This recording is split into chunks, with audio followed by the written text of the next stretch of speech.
Bismillahirrahmanirrahim. Assalamualaikum warahmatullahi wabarakatuh.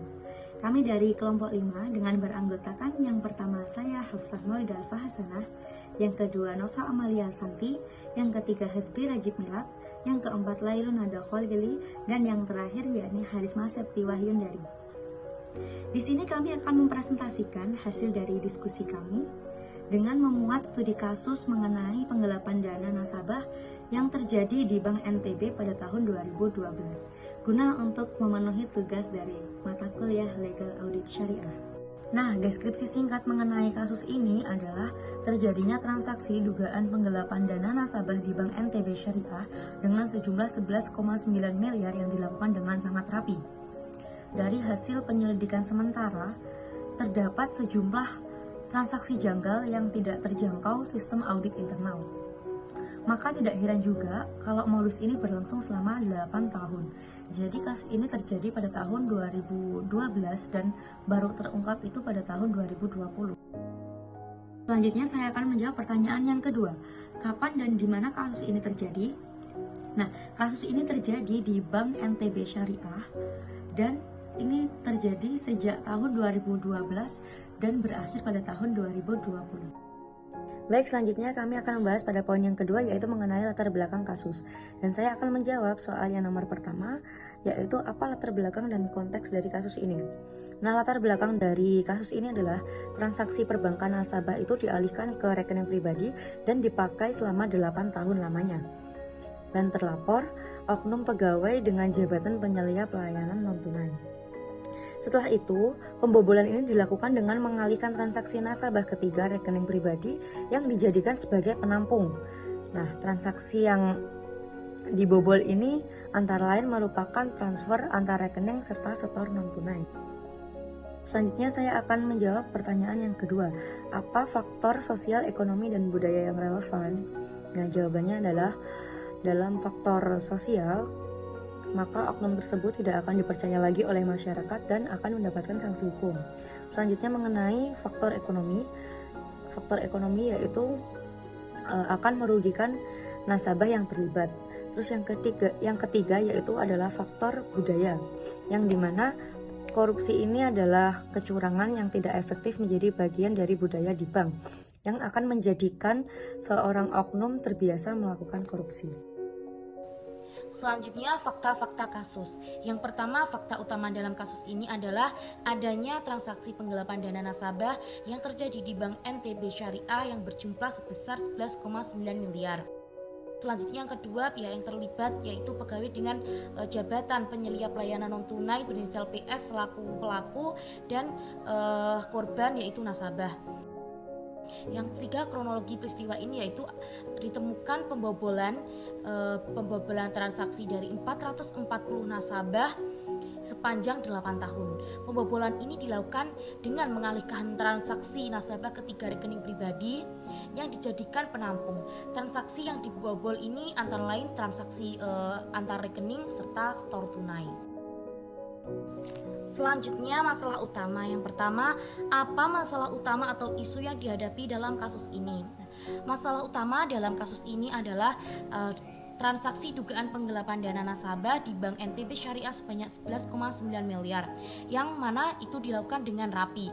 Dari hasil sementara, sejumlah transaksi janggal tidak terjangkau sistem audit internal. Jadi tidak heran modus ini bisa berjalan selama 8 tahun.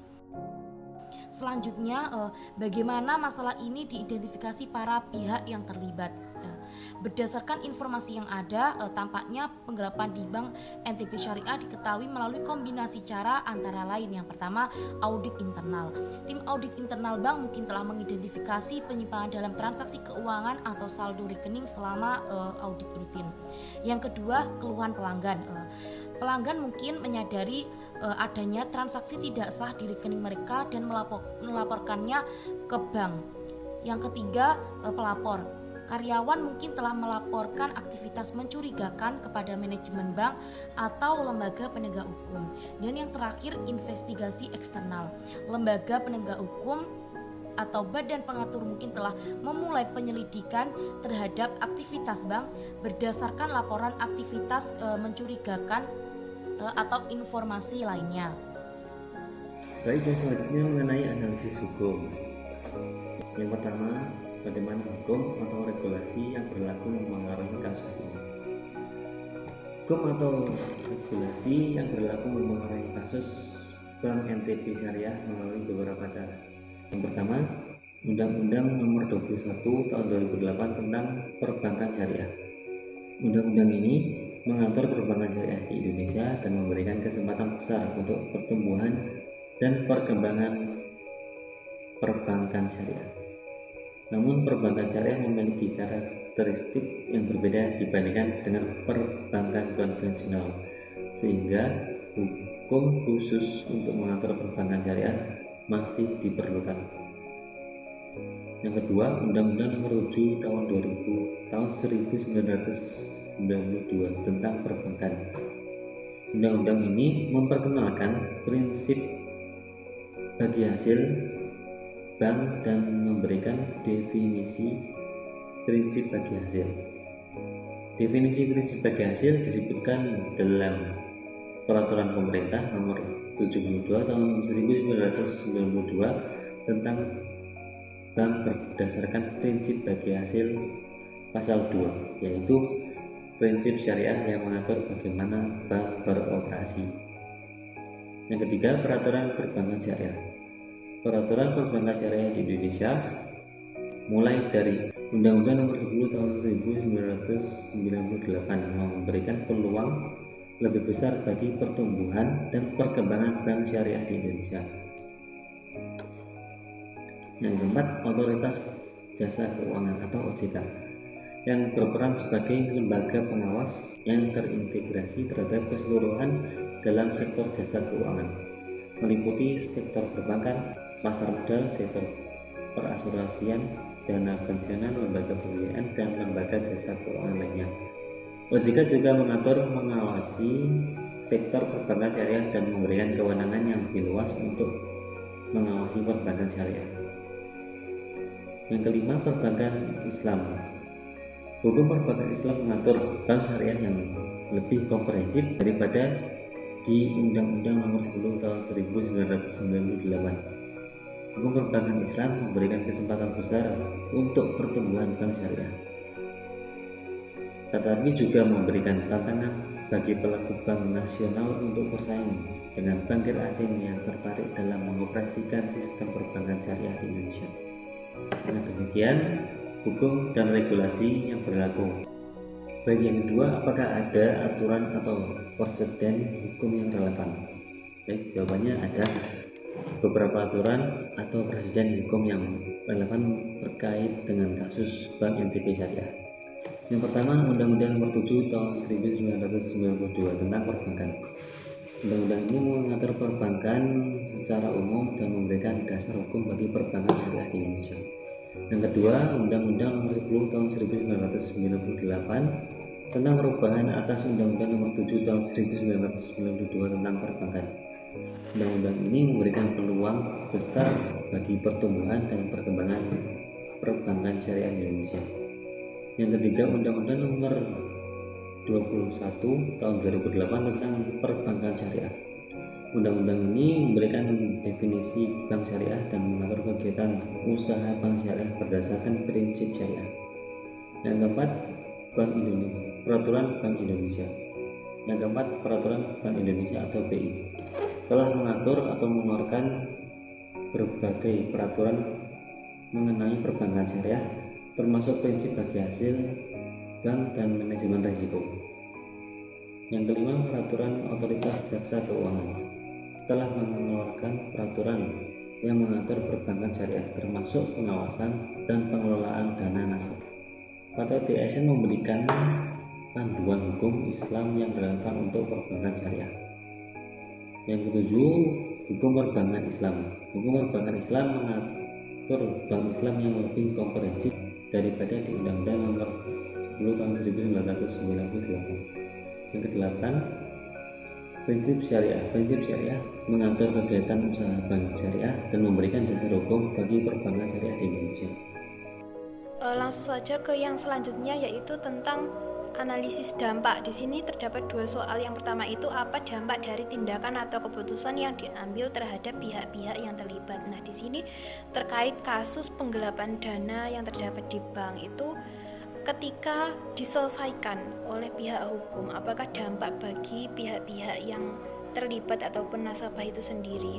Yang pertama itu dampaknya dapat meningkatkan kembali kepercayaan dari masyarakat. Nah, ketika kasus ini segera diselesaikan, masyarakat itu akan kembali lebih percaya bahwasanya bank itu memprioritaskan keamanan dan juga kehati-hatian dalam pengelolaan dana nasabah. Yang kedua itu pencegahan tindak pidana. Dan dengan adanya penindakan yang tegas itu, pegawai bank akan lebih berhati-hati dalam menjalankan tugasnya, dan juga masyarakat itu akan lebih percaya bahwa bank itu kembali memprioritaskan dana dari nasabah itu sendiri. Ketiga itu pengawasan yang lebih ketat. Bank itu akan lebih memantau aktivitas karyawan dan juga memastikan bahwa mereka itu tidak melakukan tindak pidana seperti penggelapan dana. Yang keempat itu penghukuman yang tegas.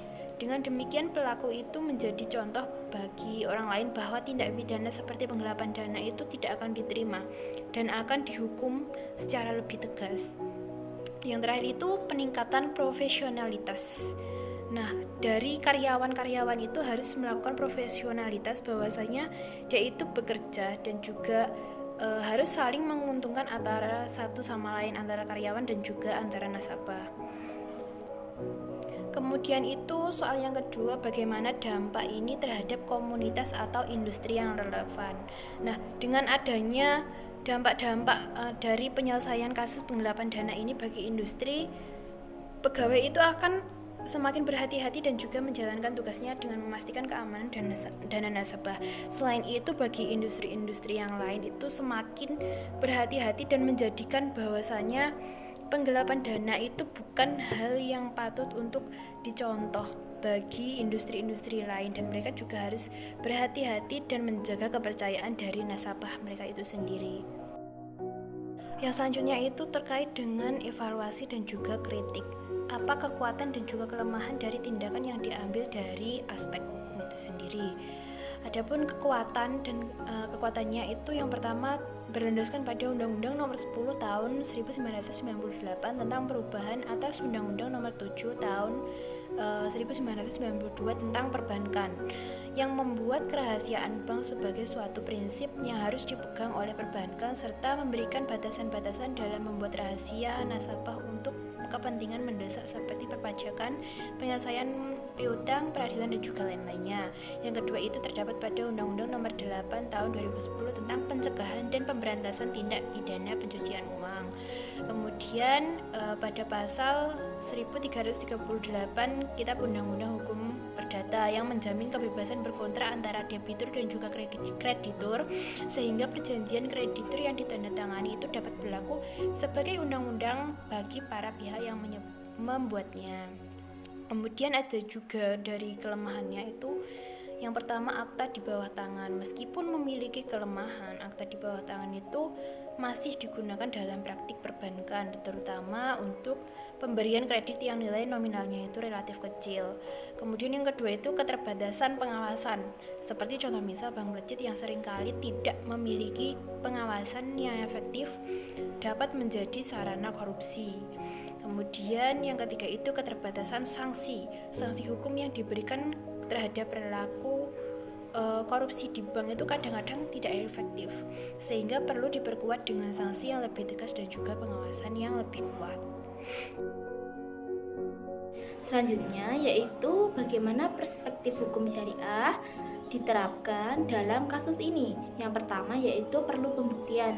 Penetapan pelanggaran prinsip syariah memerlukan pembuktian yang kuat dan analisis mendalam oleh ahli syariah dan ahli hukum keuangan dan hukum keuangan syariah. Yang kedua yaitu proses hukum. Kasus ini ditangani dalam ranah hukum positif Indonesia yaitu Undang-Undang Perbankan dan Keuangan Syariah. Yang ketiga yaitu peran DSN MUI. Peran DSN MUI ini memberikan pandangan syariah terkait kasus ini, terutama jika dimintai pihak terkait. Yang selanjutnya yaitu apakah tindakan ini sesuai dengan prinsip syariah, tindakan dalam kasus ini tidak sesuai dengan prinsip syariah karena yang pertama yaitu penggelapan dana nasabah dapat dikategorikan sebagai riba. Yang kedua yaitu tindakan ini mengandung unsur gharar karena nasabah tidak memiliki kepastian atas dana mereka dan berpotensi mengalami kerugian. Yang ketiga yaitu penggelapan dana merupakan tindakan kezaliman yang merugikan hak nasabah dan melanggar prinsip keadilan. Yang selanjutnya yaitu kesimpulan akhir dari kasus ini yaitu penggelapan dana nasabah NTP Syariah merupakan tindakan yang tidak sesuai dengan prinsip syariah yang harus ditindak tegas sesuai dengan hukum yang berlaku. Pihak bank perlu mengevaluasi sistem internal dan memperkuat pengawasan untuk mencegah terjadinya pelanggaran serupa di masa depan. Edukasi dan literasi keuangan syariah bagi masyarakat dan pelaku industri keuangan syariah juga perlu ditingkatkan untuk membangun pemahaman yang lebih baik tentang prinsip syariah dan pentingnya menjaga integritas dalam menjalankan aktivitas keuangan. Yang selanjutnya yaitu rekomendasi untuk kebijakan di masa depan berdasarkan kasus ini yaitu yang pertama memperkuat pengendalian internal, menerapkan audit internal yang lebih ketat dan membantu mendeteksi aktivitas penipuan lebih dini. Yang kedua yaitu menerapkan sistem pemisahan tugas dapat membantu mencegah karyawan memiliki terlalu banyak kendali atas transaksi uang. Yang ketiga yaitu memberikan pelatihan rutin kepada karyawan tentang pencegahan penipuan dapat membantu mereka mengenali dan melaporkan aktivitas mencurigakan. Yang keempat yaitu dewan direksi harus memiliki peran pengawasan kuat dalam memastikan bank mempunyai pengendalian internal dan praktik manajemen risiko yang efektif. Yang kelima, yang terakhir yaitu menerapkan perangkat lunak pendeteksi penipuan dapat membantu mengotomatiskan identifikasi aktivitas mencurigakan. Sekian presentasi yang telah kami sampaikan. Ada kurang lebihnya mohon maaf. Wassalamualaikum warahmatullahi wabarakatuh.